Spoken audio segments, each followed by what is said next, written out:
Yang penting pada kita semua bahawa Allah Subhanahu Wa Taala memberikan peluang kepada pejuang Islam ini, kerana sengaja Allah nak beri pahala kepada kita. Ya, ini yang kita kena ingat bahawa sebenarnya mudah bagi Allah Subhanahu Wa Taala untuk memenangkan Islam. Ya, kalau Allah kehendaki sesuatu, Allah boleh buat. Iza arada syai'an ayyaqula lahu kun fayakun. Ya, tetapi Allah Subhanahu Wa Taala terkadang dia sengaja beri peluang kepada kita semua untuk bekerja, untuk berjuang, kerana Tuhan nak beri pahala. Ya, dan sekiranya kita tak ambil peluang, tak apa, Tuhan ganti orang lain. Ya, sebab Islam sebagai agama Allah Subhanahu Wa Taala, dia tidak berhajat, Allah tidak berhajat kepada kita. Ya, sebaliknya kita berhajat pada Allah. Maka kemenangan Islam, perjuangan Islam ni ialah kemuncak kepada segala ibadah. Ya, cuma orang tak nampak. Sebab tu kadang-kadang kita minta derma untuk jemaah, payah dapat. Derma buat masjid mudah. Padahal derma buat masjid tu, ya, berbanding derma untuk perjuangan Islam ni 7,000 kali ganda berbanding derma masjid.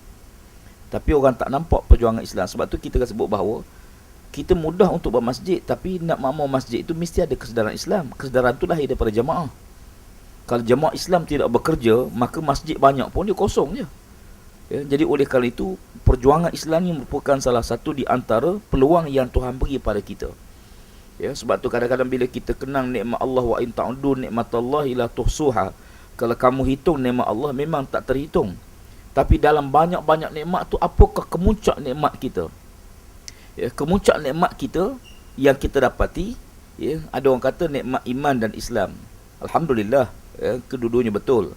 Tetapi ya, di atas nikmat Islam, dan kalau nikmat Islam itu sebagai nikmat besar, nikmat memperjuangkan Islam tu lagi besar daripada nikmat Islam tu. Kerana seseorang tu dapat nikmat Islam setelah ada kesedaran, dan kita dipilih oleh Allah untuk membawa kesedaran tu supaya orang nampak kehebatan Islam.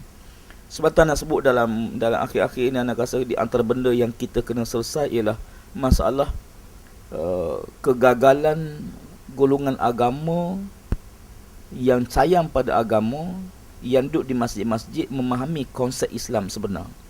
Dalam sebagai contoh, isu yang kita rapiskan ni ialah isu kefahaman terhadap perjuangan Islam. Sekularisme di kalangan keluar golongan bukan agama ni selesai dah. Dah selesai. Ya, tak ada siapa hari ni bercakap Islam ni satu agama yang terpisah dengan politik. Tak ada dah.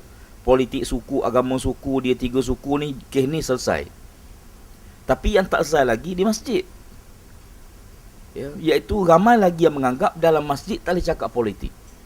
Ni sekular lah ni. Ya, kita tanya dia, pasal apa tak boleh cakap politik dalam masjid? Jawapannya kerana politik kotor dan masjid bersih. Ya, maknanya yang bersih dalam masjid, yang kotor merintah negara. Jadi sampai bila yang di luar ni, yang merintah ni akan bersih.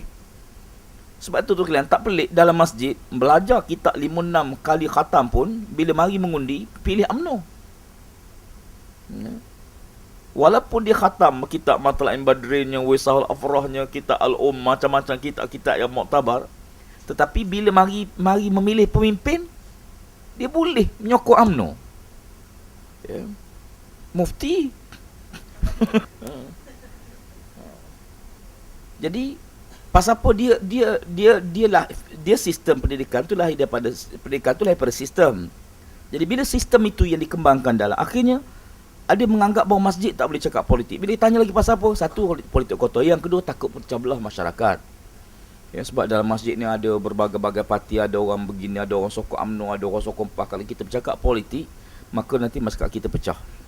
Betul ke? 50 tahun, hampir 60 tahun kita tak bercakap urusan politik dalam masjid. Bersatu ke masyarakat kita? Tak bersatu juga. Maknanya bukan sebab politik. Yang penting dalam masjid kena cakap politik Islam. Parti tu tak apalah, tak nak sebut parti pun.